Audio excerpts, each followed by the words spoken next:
Hi, I'm Mara Webster with In Creative Company, and today I'm thrilled to be talking about the Apple TV Plus series, The Big Cigar. I am joined today by showrunner, executive producer, and writer Janine Sherman Barrois, along with executive producer, creator, and writer Jim Hecht. And Jim, starting off with you, I love your background in the fact that when you were studying, you were actually a political science major. And then you realized that there was such an ability to kind of change minds and create change through storytelling. And it was through then going to film school that you first learned about the story that we eventually now see on screen in this series. And I was interested in how that duality and the two perspectives that you bring to this as a creative informed the way that you wanted to tell the story on screen. I think that's why, like, for me, it was always like the perfect story. Like the one, if you could tell anything, what would you tell? This was it. And I think that's probably the only reason why, like you said, this was my thesis project in the late 90s. And I think the only reason why I'd be willing to put 25 years in to get it to today is because it was that intersection of like all these things that I thought were important. Like, you know, it's not just politics, but it's the kind of politics that Huey talks about, the radical politics, the idea of civil disobedience, nonviolent protest, direct action, participatory democracy as a way to change the national agenda or international agenda, the sort of Marxist undertones, which, for better or worse, I identify with, you know, the fact that he saw classes as intercommunal and blah, blah, blah. So, like, yes, it's not just that it was political, but it was also that brand of politics. And then that character, as you start to get into it, is even more interesting because there's so many like complex layers to him and who he was. And then it's 70s Hollywood, which is also like, you know, that's the stuff that I looked back on and glorified. And it's just the perfect project. I love that, you know, and for you, Janine, as well, it kind of sounds like part of what enticed you into wanting to work on this series in the first place was also that element of being able to really kind of educate and inform audiences, especially because the work that Huey Newton does is still so relevant today, along with all of the rest of the Black Panthers and the impact that they've had. And so I was interested in how you wanted to bring that educational lens to something, but make sure that it was kind of in the guise of something that was really entertaining and engaging for the audience. Yeah, I think it's really hard nowadays to get people to watch biopics and to learn about history. They feel, you know, if I'm going to watch a biopic, I might as well watch my phone. It's more fun to watch my Instagram. And I think now we're competing to get everyone's attention on the screen. And so when you see a story like Huey Newton and doing his rise and his arc fully and how the Panthers were, you know, started and why they were created to kind of combat police brutality, to get a, you know, equitable playing field, to educate young kids. When you see that told with a caper, at first you're like, how do you balance that? Is that actually going to work? But it's genius because the caper, and it was true, they did this caper to get Huey to Cuba, but that will get people in their chairs because they will go, oh my gosh, I can be entertained on Friday night when I watch this.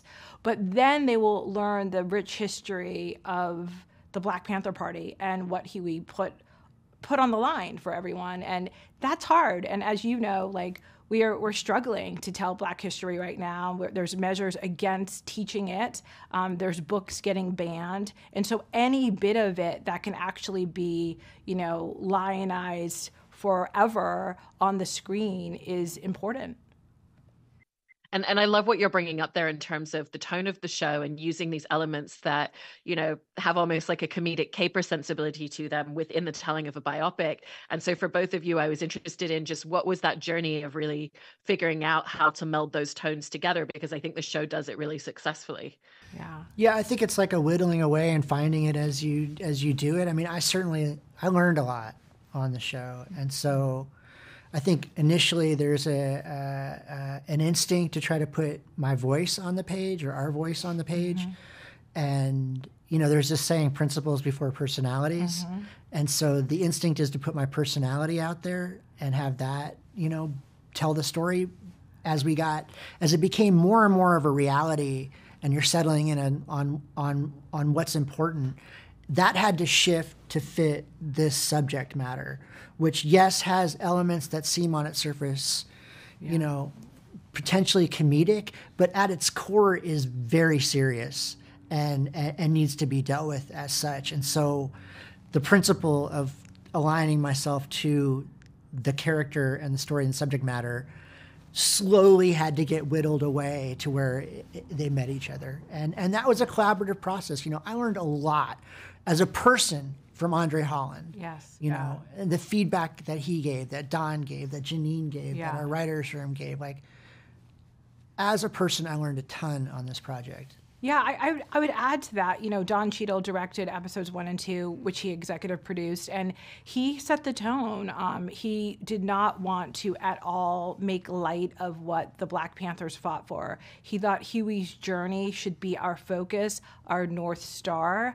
And while we will be funny in times, and he's a very funny man, we cannot ever let the funny, the humor, the caper, the crazy, and I'm not going to say goofiness, but the craziness of they're on a boat, they hit a Jesus statue, crazy stuff.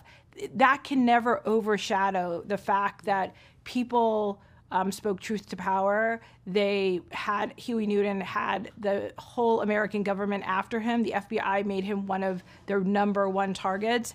And that paranoia, while trying to keep a legacy as a revolutionary, had to be in front and center. So we would have times, we would be on set, we would argue about scenes, we would switch scenes, we would sidebar, you know, at craft service. We would really have rigorous conversations to say, what is the point of this, and how is the lens what is the lens focusing on? And we always wanted to make sure it was focusing on Huey and Huey's journey. And I love that detail about, you know, these are the spaces within the story where this can exist, but it doesn't go into that area, that part of the storytelling, because also equally in a different way, in the relationship that we see between Huey and Gwen, there's elements of their relationship that exist that are a little bit different when it's just the two of them. You know, she's very much someone that will go toe to toe with him and be very honest and call him out on things, but she doesn't do it in front of other people. She has those conversations privately, and I loved that detail. And I was interested in kind of like the discovery of that, or kind of like finding that parameter of how you wanted to tell their relationship. I was going to say that was really important to Andre and to the character, that we show Black love, and we show that while he was a revolutionary, while he was risking going into exile, he also was in love with a woman, and that woman would, you know, call him on his stuff. That woman would, you know, speak to his heart about his fears, you know, his trepidation of leaving the movement. And we really wanted to have those quiet moments. I think it's important. A lot of people go, oh, you're a revolutionary, you're going into exile, but they don't know the weight of it. And, you know, you bring up Gwen. Gwen risked so much. It's one thing for Huey to make a commitment that I am going to walk the walk for the people and know there's a target on my back. But Gwen said, I'm going to be there right beside you, because if they're coming for you, they're going to come for me. But I'm going to do that not just because of my love for yourself, but it's for the love of my people. And it feels like you really capture that element in the show, for both of you, in terms of Huey's magnetism and the way that he was really able to galvanize people, but also that they come into it eyes wide open, understanding what the risks are for them in participating as well. And so was it important for you both to kind of like show both of those sides of the sphere? Yeah, yes. Yeah. And I was just going to, you know, we also wanted to avoid all the tropes. You know, and that's not easy to do, because I don't necessarily, you know, that's what I mean by learning it. You know, you put something on the page where you think is going to go on the page. Yeah. And it's going to be out there for everybody to look at it and dissect it and bring up what you think about things. And it's not always a comfortable process, but I'm so grateful to have gone through it. Yeah. Because, you know, and we had Janine fosters such an open, collaborative environment on set that, you know, it could get to set and then it would be like, and Andre would go, we can't do this. We're not doing this. We'd be rewriting it, changing it, making it. Read it back to you and you're like, oh yeah, you're right. We can't do that. But we all fought to find the truth. That's the thing. We all fought to find the truth. It was a collaborative effort of trying to reach that essence. Yes. And not always comfortable, but definitely worth having gone through.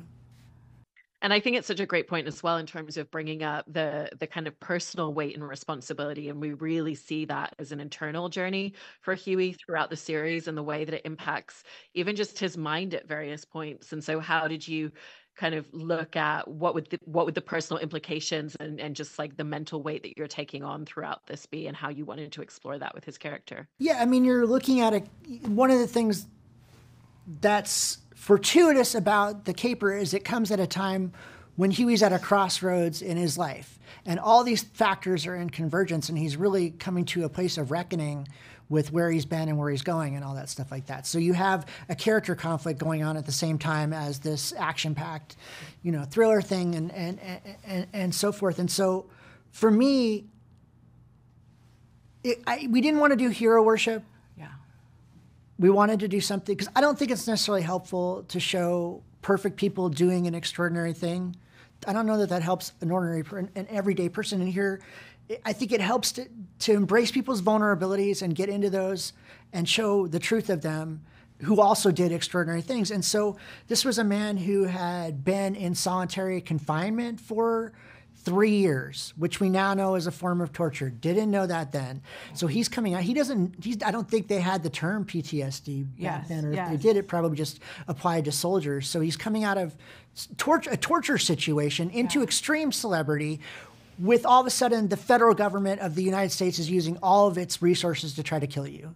Yeah. And that has implications, and the 70s being what they were, not as much, knowledge or discussion of mental health or addiction, particularly, for men, at that time. And so, there's just all these things that are huge, powerful forces coming up for this man that are coming into conflict with the things that he wants. Social change, this love for this woman, the friendship, all that stuff like that. And it's, he's right there in the middle of these episodes. You can see him battling it out with his, I don't want to give it away too much, but it's just all coming to the foreground in the later episodes. And we didn't want to gloss over it. We said, listen, we will deal with part of the addiction story, but we're also going to show COINTELPRO and show the immense pressure he was under with the U.S. government after him. And people don't really know what that feels like when you see him in his penthouse looking out the window, that paranoia that people are staring at you, they're after you. They could be in the room next door to you. They could be calling you. You could have bugs. You could have bugs under your seat. That paranoia all day long, but also seeing that he kept his eye on the prize, that he wanted to move and uplift his race and consequently uplift the race of all people, And even just within the language of the series, it creates that element, with the movie that they're making as a plot line in order to get him out of the country to Cuba, of just the way that you're able to kind of play around with the language and the code names that they use for everything. And so what was that journey in looking at the language that they would have used and how you wanted to use that in the show? I don't know if this answers it, but when I was in school, I actually shot the scene at the diner, at the restaurant. Oh, wow. With all those guys at the table where they come up with the plan and stuff like that. And it was cast. Those really are the code names that they use. They really did think their phones were tapped. There was an episode, there's like an air of, are they paranoid? Is the FBI really tapping their phones? But yes, because it could be just that they're on drugs and they're paranoid, but it's not. No, they're really having all their phones tapped. And so they're really having these discussions of like, we need to get the package to the da-da-da. What about the hero? Don't go to Pokey. All that stuff that all happened. I don't know if that... No, that's great. I mean, I also think that there was a reason for all of the code names. There was paranoia in the air. I mean, we had seen Martin Luther King killed, right. Malcolm X killed, Robert Kennedy. Like, all of these things had happened. And so there was a direct correlation to why this had to be secret. We had seen people go on the blacklist.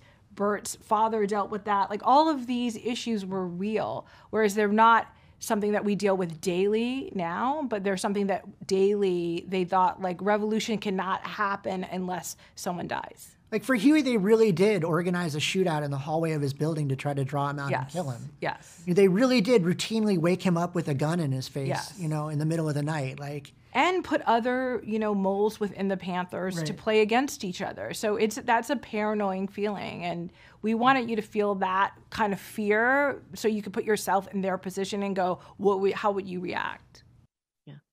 And also in terms of speaking of the friendship that develops with Huey and with Bert Schneider, played by Alessandro Nivola, I appreciate that you allow Huey to have some trepidation and to really kind of question his intentions at the beginning. And in essence, that actually sets it up to be a much more deep and layered friendship and a very true friendship between the two of them.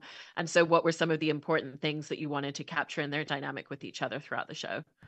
I mean, I think it was really important that we did not make Huey seem foolish to embrace, this friendship. There was a history of Hollywood and the Panthers. We had seen it. Diane Carroll had a friendship with Huey Newton, Richard Pryor, Marlon Brando. And so this was not unfamiliar. But I think that the notion that you're going to take a large sum of money, I think Huey had to think to himself, I cannot get co-opted by Hollywood. And we wrestle with that because whenever you take money from someone, you think they're going to want something in return. What was interesting about their dynamic was that Bert looked at it like, I'm a producer. I am giving you funds.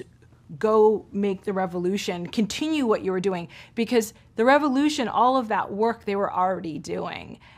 The money that he gave just continued the work. And he did not try to get involved or talk about messaging. He knew that that's not his lane and that's not his job, and the gaze shouldn't be on him. Absolutely. And I also wanted to talk about the visual style of the show because it's so striking. And I love that it's really paying homage to filmmaking of that particular time period, as well as evolving as the time period goes on through the show, as it would have with film technology, the film stock that they were using, the lenses that they would have used. And so in collaboration and working with Andre Holland and Don Cheadle on those first couple of episodes, how did you all set about figuring out the way in which you wanted to have that element of nostalgia? I think Don and our first DP, Suki, they really honed in on the look. So in 1967, you see it very grainy, and it looks more like 16 millimeter, which would have been used at the time. And as we get to 1970, you see less grain as Huey and Bert meet and develop a friendship, and Huey introduces more Panthers to Hollywood. So that's more like 35 millimeter. Then when we get to 1974, you see it look more like old Hollywood. And when the baton was passed from DP to DP, Milo, who was the second set, he kept that look. And then Carmen, Cabana, she did the final look, and you see the colors piercing through as we get to Mexico and as we get to Cuba. You see the color, the vibrancy, the hope, and that feeling of hope because Huey has, entered a new part of his life and his future. And so the palette was very, very specific. Warren Young, who's the production designer, built amazing sets to reflect the time and the textures. We also had Gersha Phillips. She is a renowned costume designer, and they worked together to make sure that it felt real and evocative. And when you walked on set, you're like, this is Columbia Pictures. Mm-hmm. This feels like a Panther office. It was magical, but that initial look was really set by Don Cheadle, who belabored it with Suki, and they created a masterpiece.